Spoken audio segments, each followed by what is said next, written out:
Carla umiyak sa araw ng kasal sa anak ni Kuya Val. Bago ko ipagpatuloy ang aking reaction video, pakiusap patapusin ang video para malaman ang nilalaman nito at kung bago ka pa lang sa aking munting channel, paki-subscribe para lagi kang updated sa video ng mga kalingap. Isang mapagpalang araw sa inyong lahat mga kalingap. Isang emosyonal na tagpo ang gumulantang sa maraming taga-subaybay nang kumalat ang balitang umano'y inireklamo ni Vianzi si Kuya Val sa programang Raffy Tulfo in Action. Mas lalong naging mainit ang usapan dahil nangyari ito sa mismong araw ng kasal ng anak ni Kuya Val. Maraming netizen ang nagsabing hindi nila inaasahan ang naturang pangyayari dahil imbes na masayang selebrasyon ang pagtuunan ng pansin ay nauwi pa ito sa kontrobersya at matinding usapan online. Ayon sa mga kwento ng ilang malalapit sa grupo, labis umanong naapektuhan si Carla nang mabalitaan ang nangyari. Hindi raw nito napigilan ang mapaluha habang pinag-uusapan ang reklamo ni Vianzi.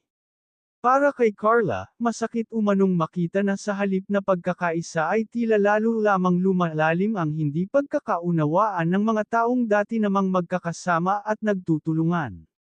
Habang abala ang pamilya ni Kuya Val sa pag-aasikaso sa kasal, hindi inaasahan ng marami na may panibagong isyong sisiklab na naman sa social media. Samantala, mabilis namang naglabasan ang samot-saring reaksyon ng mga netizen.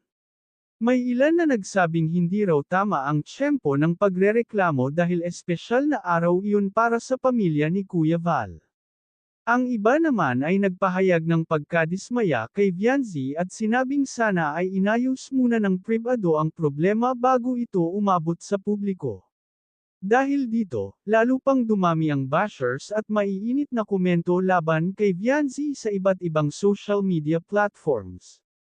Sa gitna ng kontrobersya, nanatiling tahimik si Kuya Val at ipinagpatuloy na lamang umano ang pagdiriwang para sa anak nito.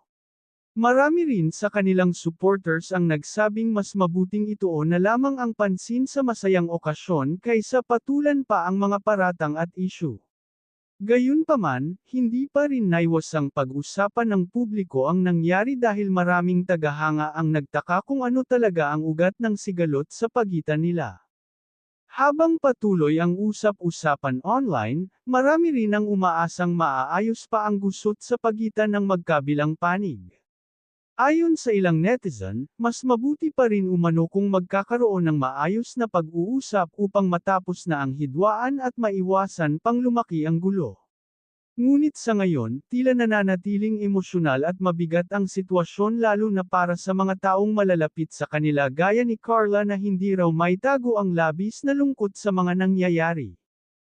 Hindi akalain ni Carla na magagawa ito ni Vianzi dahil nang mag-usap-usap sila ay maayos na ang lahat. Hindi nila akalain na may dinidibdib pala ito sa mga team Kadashli-ngap.si. Kuya Rab naman ay nabigla sa nangyari, nakaupo lang ito sa isang sulok habang natin Jean sa malayo. Nag-iisip ito kung saan sila nagkulang dahil lahat ay binigay nila sa pamilya ni Vianzi, pero bakit humantong sa ganito ang lahat? Hanggang dito na lang ang update ko mga kalingap. Maraming salamat at God bless sa inyong lahat.